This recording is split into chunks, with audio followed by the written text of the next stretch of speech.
guys, welcome to another review, and today I'm looking at my Mego Scotty action figure, aka Montgomery Scott or Mr. Scott. But even if you're not a Star Trek fan, you've probably heard "Beam Me Up, Scotty," because it's just such an iconic line. Anyway, here we have Scotty, of course, played by Jimmy Doohan, who, just in case if you don't know, was actually was a war hero who got shot 6 times, and like, this is something that would happen in the movies. Really, you'd hear about it, like in Uncharted when Sully gets spoiler alert, when Sully gets shot in the chest and the book saves his life. See, I've learned how to use spoiler alerts now. But he got shot in the chest, and it would have been fatal if his cigarette case hadn't stopped it. It's ironic to think Camel saved his life, which is a popular American cigarette brand at the time, I think. So anyway, moving on. Jimmy Doohan. This is a decent head sculpt. I personally think that his face looks a bit too chubby. If I squash his head in a bit, because he does have a squishy head, I think if I squash his head into about there roughly, it looks a lot more like him. It still looks like him, I just think his face is a bit chubby, that's all.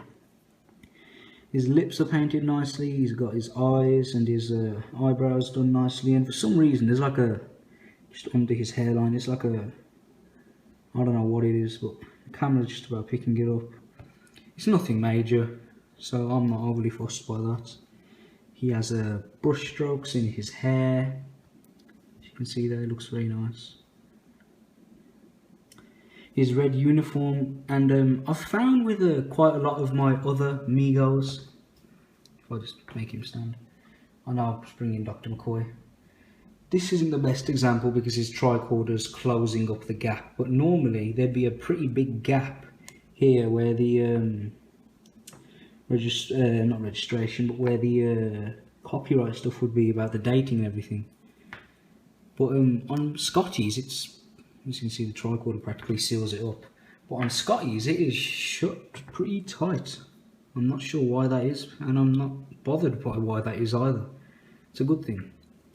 Anyway, he has his red uniform, as you can see here. No silver style sticker thing on his badge, as it's fallen off like all of my other ones. It's such a shame, but nothing major. He has that black collar thing here made out of that nice, almost suede-y like material. And even this is in good nick as well.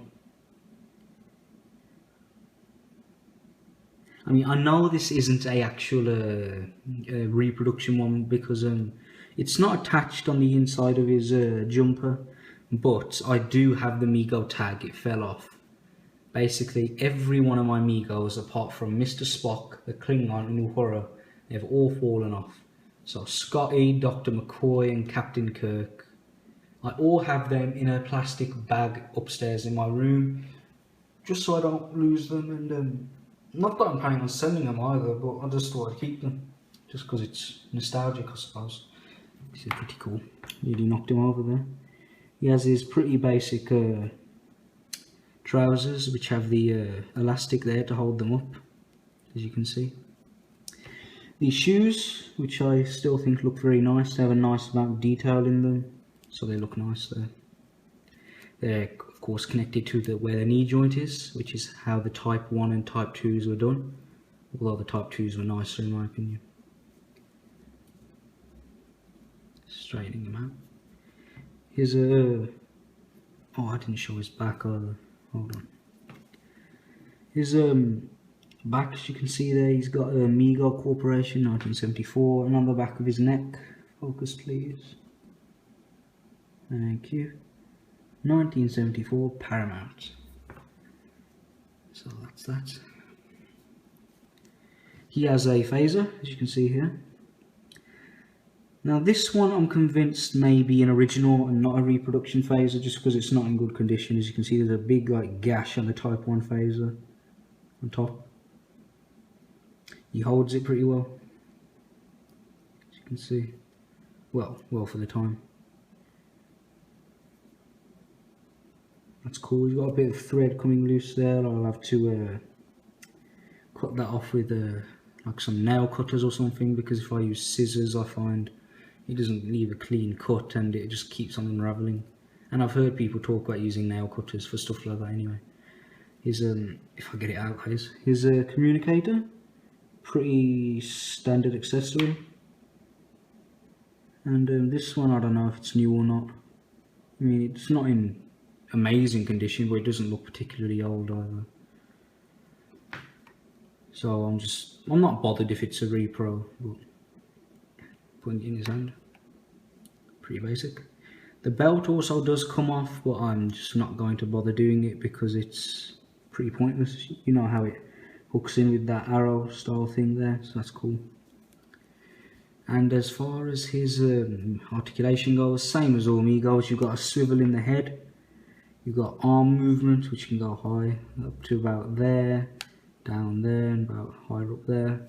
And the thing to note with Megos and retro figures as a whole really, God, I don't know what's wrong with my words today, I'm slurring everything. I've found that with Megos it varies on your figure if it's as articulated as another one, because sometimes it can go out further and what have you, and sometimes the legs are a bit different, if you know what I mean. So it does differ quite a bit. He has a joint in his elbow there, very nice. A swivel and a hinge in his wrist. And normally when I do articulation, I don't know why, but I always use the left arm as a demonstration. But I haven't with this time because he does have a problem with his hand. Can the camera make it out? It did break, I'm not sure how, but I've glued it back. And it could hinge. I'm not going to bother trying though. It can hinge, I think, but I can't swivel it. And I'm not fussed either. I could always just dig out that joint and replace it with a new hand if I wanted to, but it doesn't bother me. Moving back to the articulation, he has a nice ball joint, like just above his pelvis there. As you can see there, very good joint this. His legs kick out to the side, forward, backwards, and bends at the knee. So I go over the articulation on Megos every time I review them, or retro style figures, even though it's the same.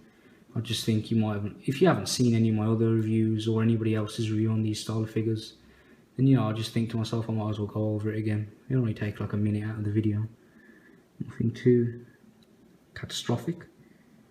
So yeah, that is Scotty.